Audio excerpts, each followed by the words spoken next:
Mais il y a un temps favorable prévu pour ta délivrance, un temps où la volonté de Dieu va parfaitement s'accomplir. Après 12 ans, le temps était venu pour cette femme d'être délivrée. Alors, quelles que soient les requêtes, quels que soient tes désirs, quelle que soit ta volonté, rassure-toi que cela est en accord avec le plan de Dieu pour ta vie. Certains ne sont pas encore délivrés parce que le temps n'est pas encore venu. Parce qu'ils n'ont pas encore pu traverser un certain nombre d'épreuves. Parce que Dieu veut encore travailler quelque chose en eux et dans leur vie. S'il y a un domaine de ta vie qui manque et qui est encore tordu, pour que Dieu le redresse, cela prend du temps. Mon frère, il y a des bénédictions qui ne viennent qu'après un certain moment. Quand Dieu prouve que le temps est favorable, il te permet d'entrer dans ton héritage. Donc toute bénédiction, malgré la foi que tu as, il faut que la volonté de Dieu s'accomplisse. Amen. La foi se soumet d'abord à la volonté de Dieu. Tu ne peux pas dire avec ta voix, oh je veux ceci, Seigneur donne-moi ceci. Si ce n'est pas dans sa volonté, dans son plan, ça ne sert à rien. Il ne faut pas qu'on trompe les fidèles. Qu'on cesse de tromper les chrétiens, qu'on pense qu'en demandant seulement tu auras. Non, mon frère, demande, mais il faut que cela soit en accord avec la volonté et le plan de Dieu. Amen. C'est ce qui s'est passé pour cette femme à la perte de sang. Son temps était venu. Alléluia. Il y a quelqu'un, ton temps est venu pour entrer dans ton héritage. Le temps est venu pour jouir de ta bénédiction. Tu as déjà trop souffert. Alléluia.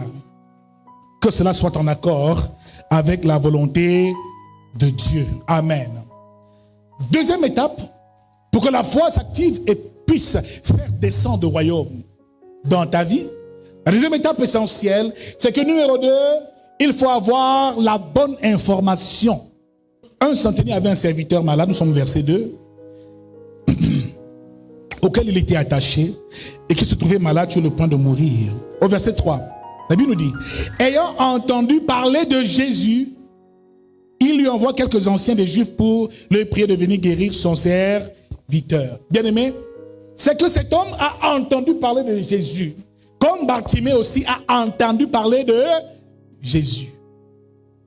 Cette femme à la perte de sang a dit, si seulement je touche le pan de sa robe, je serai guéri. Les trois avaient une idée de ce que Jésus était capable de faire.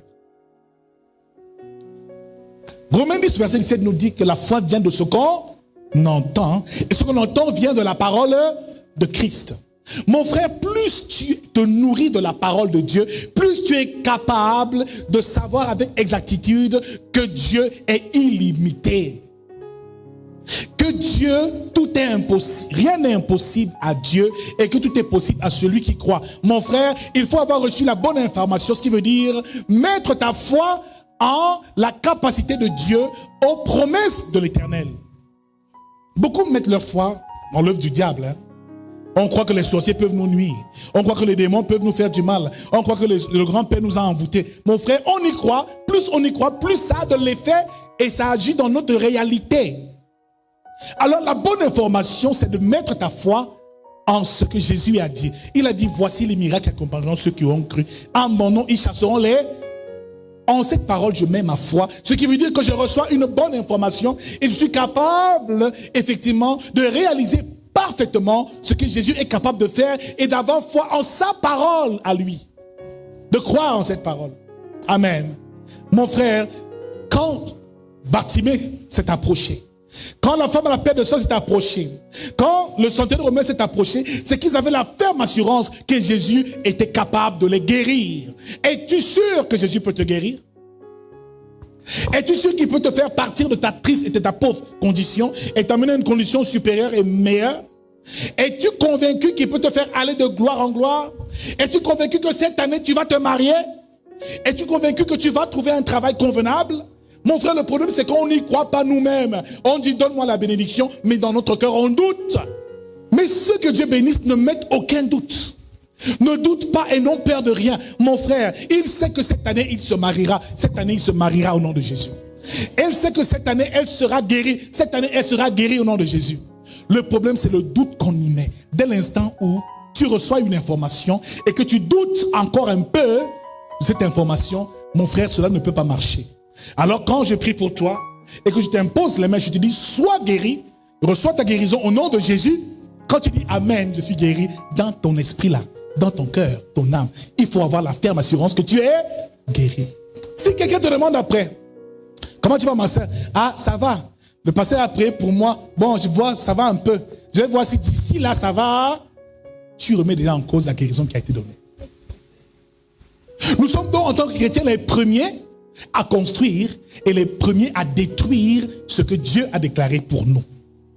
Ne va jamais, quand tu quittes le culte, l'église, après avoir reçu la déclaration, la promesse et la parole de Dieu dans ta vie, et t'être approprié la bénédiction, aller la détruire par des paroles qui ne glorifient pas Dieu. C'est ça notre problème. Quand tu vas sortir, aïe, je pique encore, hey, c'est comme si la maladie là encore revenue. Hein. Pourtant le pasteur a déjà prié pour moi. Ah, chaque fois que tu doutes, l'ennemi revient. Alléluia. Alors, reçois la bonne information et crois en cette information. Deuxième chose, ces 3 personnes n'avaient aucun doute que Jésus allait les guérir. Ils y croyaient fermement.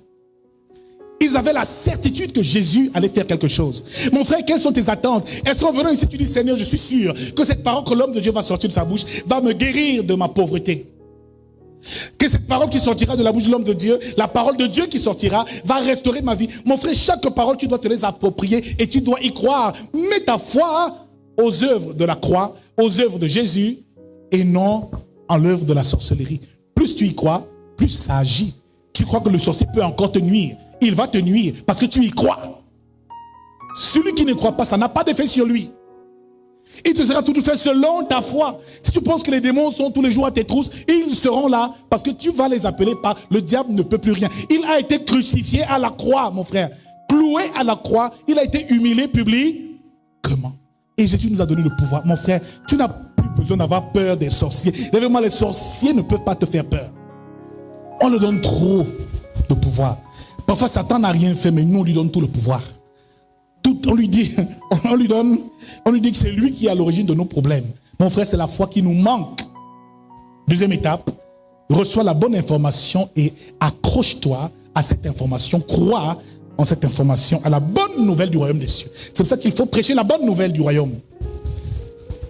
Pas autre chose, principalement la bonne nouvelle. Dès que tu la reçois, dès que tu l'intègres, dès que tu l'assimiles, c'est à ce moment-là que Dieu peut opérer avec toi et peut te faire passer à un autre palier dans ta marche avec lui. Mon frère, ma soeur, dis à quelqu'un, crois en la bonne information.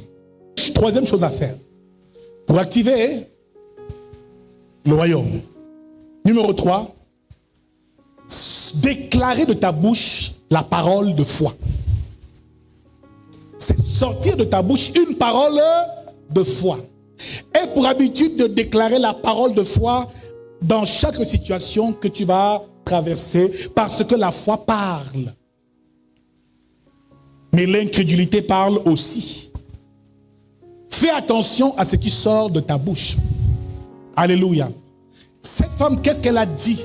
Et qu'est-ce qu'elle s'est dit? Que si seulement je touche le pan du vêtement de Jésus, de la robe de Jésus, je serai... Voilà ce qu'elle a déclaré. Le centenaire romain a dit une chose. Dis seulement un mot et mon serviteur sera guéri. Bartimée a dit, fils de David, aie pitié de moi. Mon frère, ma soeur, tout miracle est précédé d'une parole de foi. David, avant de renverser le géant Goliath, a déclaré la parole de foi. Il lui dit, je viens contre toi au nom de l'Éternel des armées. Ce jour même, je donnerai ta chair à manger aux oiseaux du ciel. Voilà la parole de foi. Moïse dit, ces Égyptiens que vous voyez, Exode 14, 14, vous ne les verrez plus. L'Éternel combattra pour vous, mais vous gardez-le. La parole de foi est importante. Nous sommes souvent trop défaitistes. Ah, j'ai essayé. Ah, ça va aller. Ah, j'ai seulement essayé. Je vais voir ce que ça va donner. Mon frère, la parole de foi dit, je vais réussir. Je réussirai, je prospérerai, je voyagerai, je me marierai, j'accomplirai des exploits au nom de l'Éternel des armées. La parole de foi nous manque. Amen. Ce qui veut dire que la foi parle. La foi s'exprime. Une personne qui est habitée par la foi parle d'une certaine manière. Quand Jésus s'est approché de la tombe de Lazare, qu'est-ce qu'il a dit? Lazare n'est pas mort, mais il dort. Voilà une parole de foi. Mon frère, quelle que soit ta situation, aie le bon langage dans ta bouche.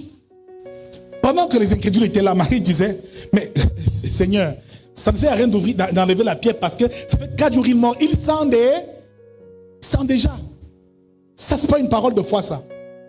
Qui va m'épouser? Vous voyez comment je vais même faire pour travailler? J'ai même qui ici qui peut me pistonner pour que je trouve du travail. Et si je suis même belle pour me marier, mon frère, la parole de foi nous manque. Est-ce que je suis même sûr que je vais travailler aujourd'hui? Ah, j'ai aussi essayé, j'ai déposé le dossier. J'attends cela. Où est la parole de foi? Alléluia. Avant tout exploit et avant tout miracle, pour que la foi s'exprime et que la puissance de la foi soit relâchée, il faut la parole de foi. Quiconque invoquera le nom du Seigneur sera sauvé. Je suis sauvé au nom de Jésus. Tout ce que vous demanderez à mon nom, vous le recevrez. Tout ce que je demanderai, je le recevrai parce que voici la parole de foi que j'ai déclarée. La parole de foi, c'est la parole qui est attachée à la promesse de l'Éternel, celle qui est écrite dans la Bible. À chaque situation, il y a une parole de foi équivalente. Alléluia. Tu es malade, qu'est-ce que la Bible dit? Quelle est la parole de foi qu'il faut déclarer? 3 Jean chapitre 1 verset, à partir même du verset 2 à 3 nous dit que je souhaite que tu prospères à tous égards et que tu sois en bonne santé comme prospère l'état de ton âme. Que tu sois en bonne santé. Je déclare donc la bonne santé sur ma vie et je m'attache à cette promesse. La parole de foi, c'est la promesse de Dieu. Déclare cette promesse sur ta vie. Cesse de te lamenter. Mon frère, beaucoup vont vouloir te décourager sur le chemin de la foi. Comme le roi, hein? Saül a découragé David. Même les frères de David l'ont découragé. Mais on connaît la malice de ton cœur et ton orgueil. Qu'est-ce que tu viens faire au champ de bataille? Saül dit, mais prends mon armure. Mais je ne suis pas sûr que tu vaincras ce géant, ce Goliath. Parce que depuis sa naissance, il est un homme de guerre depuis sa naissance. David n'était pas un homme de guerre depuis sa naissance. David était un homme de prière depuis sa naissance. Tu es un homme de prière depuis ta naissance. Il compte sur la force de ses poings. Moi, je compte sur la force de ma prière et de la parole de Dieu. Mon frère, fais attention aux paroles qui sortiront de ta bouche. À chaque fois que tu veux qu'un miracle se produise, tu dois croire dans ton cœur, mais tu dois déclarer la parole de foi. Dis seulement un mot et mon serviteur sera... Tous les trois ont fait la même chose, le même mécanisme avant que le miracle ne se produise. Dis à quelqu'un, déclare la parole de foi. Déclare la parole de foi. Dis le plus fort, déclare la parole de foi. Amen. Même Moïse, lorsqu'il a été appelé par Dieu, n'a pas déclaré la parole de foi. Il dit, Père, Seigneur, j'ai la langue en bas. Ce n'est ni d'aujourd'hui, ni de quand, ni d'hier, ni d'aujourd'hui, ni quand même tu as appelé ton serviteur. Donc Moïse se sentait disqualifié au point où il a même dit à Dieu de donner cette mission à quelqu'un d'autre. Moïse n'y croyait pas lui-même. Ce qui sortait de sa bouche, c'était grave. Amen. Que Dieu vienne au secours de notre incrédulité au nom de Jésus. Et là, Dieu dit, voilà ton frère Aaron qui arrive. Il a appelé, il a invité Aaron dans la mission. Aaron ne faisait pas partie de la mission de Moïse, mon frère. Alors, parfois, à cause de notre incrédulité, parce qu'on croit tellement à notre incapacité, que parfois on invite des personnes qu'il ne faut pas dans notre mission et dans nos vies. Aaron était là et c'est Aaron qui a dérangé le ministère de Moïse. Aaron qui fait le veau en fonte. Aaron qui va murmurer avec Marie. Donc Aaron dérangeait le ministère de Moïse et la mission de Moïse. Mon frère, déclare la parole de foi en toutes circonstances. Quand l'on dit à Gédéon, vaillant héros, nous sommes dans Juge chapitre 26, vaillant héros, Gédéon doute. Il dit, mais comment tu peux m'envoyer délivrer le peuple contre les Madianites? Et vraiment, moi, je suis le plus petit de la maison de mon père et ma famille est la plus pauvre en Manassé. Donc, mon frère, beaucoup de personnes ne croient pas en leur miracle. Elles se dégradent elles-mêmes. Alléluia. La parole de foi déclare là. Ne dis plus je suis malade, dis-lui je suis guéri. Ne dis plus je suis pauvre, dis je suis riche. Ne dis plus je suis faible, dis je suis fort. La parole de foi. Jésus appelait la mort le sommeil. La mort ne sortait pas de sa bouche. L'échec ne sortait pas de sa bouche. Des paroles dévalorisantes ne sortaient pas de sa bouche. Mon frère, tant que tu crois que tu es incapable, pour toi, il sera difficile d'activer ce levier qu'est la foi. C'est une clé, la foi. Alléluia. Donc, tout Tout ce que tu veux là, tout ce que nous voulons est à notre portée. Touche quelqu'un, dis-lui la santé. Touche quelqu'un, dis-lui la santé est à ta portée. La prospérité est à ta portée. Le travail est à ta portée. La vie de sainteté est à ta portée. Le mariage est à ta portée. La percée financière est à ta portée. Maintenant, comment est-ce que tu parles? Amen. Comment est-ce que tu parles? Quand on te demande, tu fais quoi dans la vie? Ah, c'est fort, je suis chômeur. Non, je ne suis pas chômeur. Je ne suis pas chômeur. Je ne suis pas un chômeur. Pour le moment, je n'ai pas de travail, mais je sais que le travail arrive. Tu vis comme si le travail est là. Tu as la ferme assurance que Dieu pourvoira ton travail. La Bible déclare qu'il nourrit les oiseaux du ciel. Ne vous inquiétez pas, ne dites pas que mangeons-nous. On s'inquiète souvent trop pour rien. Amen. Donc nous sommes les propres obstacles à notre bénédiction. Donc à partir de ce jour, déclare la parole de foi. Déclare la parole de foi. Déclare-la avant que la chose n'arrive. Déclare-la fermement au nom de Jésus-Christ. Amen. C'est la troisième étape. La quatrième, avant nous, c'est pas que nous verrons ce soir. Et nous verrons le reste certainement par la suite, un autre enseignement. Après avoir déclaré la parole de foi, numéro 4, après avoir déclaré la parole de foi, maintenant, pose des actes. On appelle ça des actes de foi. Accomplis des actes de foi. Mon frère, ma soeur, cette femme à la perte de sang est sortie de sa zone de confort. Poser un acte de foi veut dire poser un acte qui va à l'encontre des lois naturelles et de la conscience même des humains, de la compréhension humaine. Quelqu'un qui était assis à côté de cette femme à la perte de sang lui dit, tu es folle, qu'est-ce que tu es en train de faire? Il y a des personnes qui ne savent pas que après la parole de foi, il y a l'acte de foi qu'il faut poser. Les deux vont ensemble. Alléluia. Cette femme a posé un acte. Elle s'est approchée et elle a touché le vêtement de Jésus. Bartimée a crié et a dit, fils de David, aie pitié de moi. Il a crié pas comme tout le monde, mais plus fort. L'acte de foi, c'est aussi le cri que tu émets lorsque tu as besoin de quelque chose. Mon frère, ma soeur, peut-être ton cri n'est pas encore assez haut et assez fort pour que Jésus se retourne.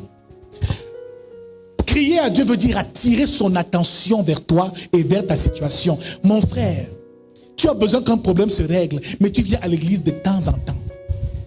Tu pries de temps en temps. Tu lis la parole quand tu as du temps. Et tu veux qu'un grand miracle se produise. Le meilleur moyen d'attirer Dieu à toi et de crier à lui, c'est que tu poses un acte qui impressionne Dieu et qui le contraint en descendre. La veuve de Sarepta a donné la dernière huile qu'elle avait et le pain au prophète Élie. La pauvre veuve a donné les 3 sous qu'elle avait pour vivre. Et Jésus a directement dit que cette femme a donné plus que tout le monde.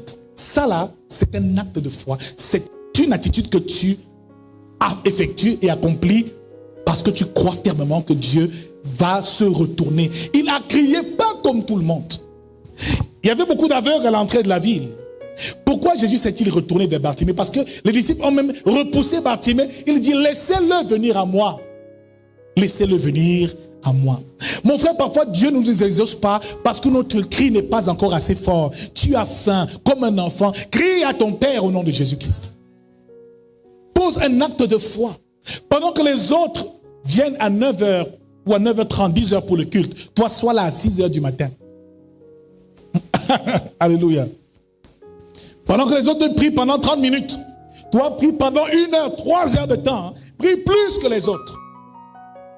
Pendant que les autres donnent des petites offrandes qui ne leur coûtent rien, toi donne à Dieu ce qui te coûte.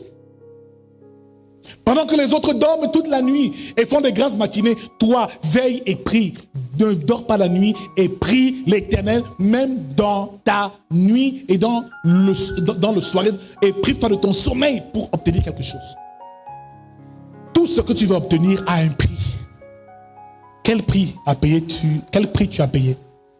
Tu veux obtenir des grandes choses. Tu veux faire des grandes choses avec Dieu. Si tu veux voir ce que tu n'as jamais vu se réaliser dans ta vie, fais ce que tu n'as jamais fait pour Dieu. Alléluia. Alléluia. Donc prends des risques. Sors de ta zone de confort. Nous sommes trop confortables à l'église aujourd'hui. On vient à l'église quand on veut. On donne à Dieu ce qu'on veut. On prie à l'heure qu'il nous chante. Mon frère, personne ne sort de sa zone de confort. Mon frère, c'est lorsque tu quittes ta zone de confort que le miracle s'accomplit au nom de Jésus. Cette femme a pris le risque de toucher le vêtement de Jésus. Cela était formellement interdit. Cette femme a osé faire ce que personne n'a jamais fait. Bartimée a crié, il a osé faire ce que aucun autre aveugle n'a fait. C'est pour ça que Dieu l'a regardé. Dieu ne te regardera pas si tu restes au niveau de tout le monde. Élève-toi un peu. Sors de la foule. Comme Bartimée est sorti de la foule. Il s'est mis à part. Il a fait la différence. Parmi tout ce peuple et cette foule qui était là, Bartimée a pu attirer l'attention de Dieu parce qu'il a crié plus que tous les autres. Sa volonté était si forte. Cette femme a touché. Elle a pris des risques. Dis avec moi, en 2022, prends des risques avec Dieu. Prends des risques pour Dieu. Sers Dieu plus que tu ne le servais avant. Chante plus que jamais. Célèbre le plus. Donne plus. Alléluia. Pose des actes de foi. Rends visite aux malades à l'hôpital. Occupe-toi de la veuve, des orphelins. Sois généreux. Il va falloir que tu brilles par ton excellence et que tu puisses attirer l'attention de Jésus vers toi. Amen. Alléluia. Tu veux le mariage? Quel acte de foi as-tu posé? Tu veux travailler? Quel acte de foi as-tu posé? Tu veux peut-être voyager, je ne sais pas. Quel acte de foi as-tu posé? Qu'est-ce que tu fais qui te distingue des autres? Ce qui compte, ce n'est pas d'être dans la foule, comme nous sommes assis là ce matin. Mais qu'est-ce qui fait que toi, Dieu penche son regard sur toi particulier? C'est le niveau de ton cri. Amen. Voilà donc la dernière chose qui permet effectivement à ce que la clé de la foi puisse actionner le royaume des cieux en ta faveur. Je dis au nom de Jésus-Christ, cette année, les choses doivent changer.